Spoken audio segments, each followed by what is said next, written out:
ये कहानी है एक किसान की और उसके बूढ़े माँ बाप की। एक ऐसा रिश्ता जो प्यार से बना है लेकिन जिंदगी की कड़वी सच्चाइयों में कहीं खो सा जाता है।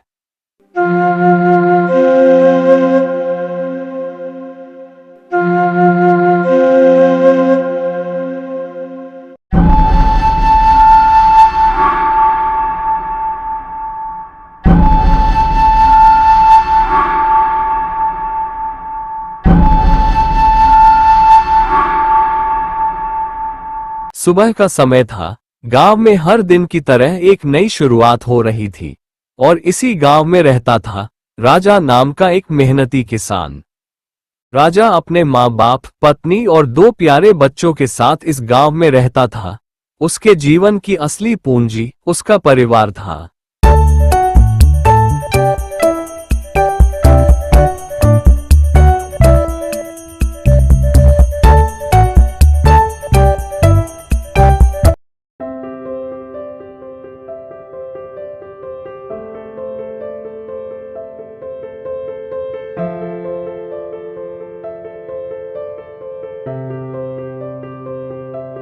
अम्मा, बाऊजी, आज आपको खेत में जाने की जरूरत नहीं, आप लोग आराम करो, सब संभाल लूंगा मैं।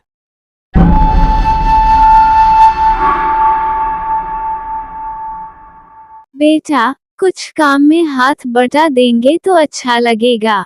बैठ बैठ कर तो घुटने दुखते हैं। खेत ही तो हमारी जिंदगी है। और फिर खेत हमें बुलाते हैं बेटा, वो कहाँ अकेले रह सकते हैं।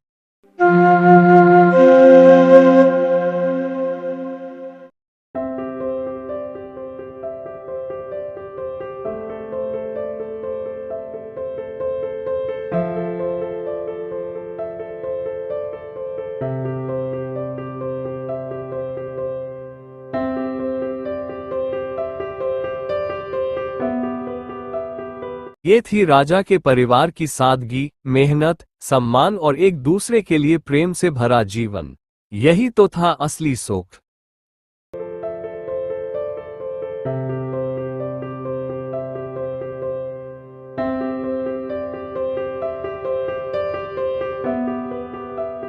दिन बीतने लगे थे।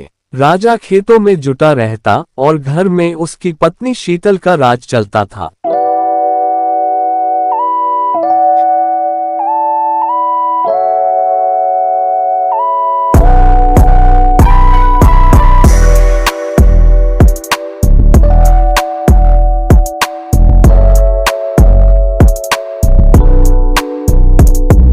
सुनिए जी, अब माँ बाबा बूढ़े हो चले हैं।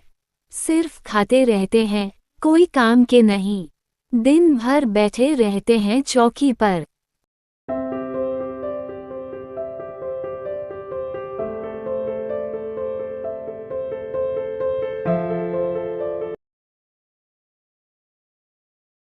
वो मेरे माता पिता हैं शीतल, उन्होंने मुझे पाल पोस कर बड़ा किया है।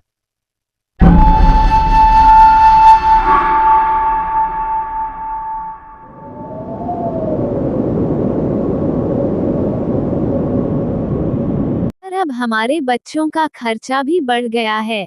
स्कूल की फीस, दूध, कपड़े और रोज उनकी दवाइयाँ, खाना, सब महंगा हो गया है। राजा जानता था कि माँ बाप की सेवा उसका धर्म है, लेकिन धीरे धीरे शीतल की बातों का असर उस पर होने लगा। जिस घर में कभी सम्मान और प्रेम था, वहां अब खामोशी और ताने गूंजने लगे थे। राजा की सोच बदल रही थी और साथ ही बदल रहा था घर का माहौल। अम्मा, बाऊजी, अब बच्चे बड़े हो गए हैं, घर में जगह कम है। अब से आप दोनों पीछे वाले कमरे में रहोगे, बच्चों को जगह चाहिए। बेटा, हमसे कोई गलती हो गई क्या? नहीं बाबूजी, गलती कोई नहीं, बस समझदारी से काम लेना होगा। अम्मा क्या हुआ? तेरी माँ को 2 दिन से बुखार है बेटा, लेकिन हिम्मत नहीं हुई तुझे बताने की। राजा को अपनी गलती का एहसास हुआ और राजा अपने अम्मा से माफी मांगने लगा। राजा ने फिर से अपने माँ बाप को वही प्यार, वही सम्मान दिया जो वो बचपन में उन्हें देते थे। माँ बाप हमारा अतीत है, उनकी सेवा करना हमारा धर्म। ध्यान रखो, बुढ़ापा बोझ नहीं होता, बस थोड़े सहारे की जरूरत होती है।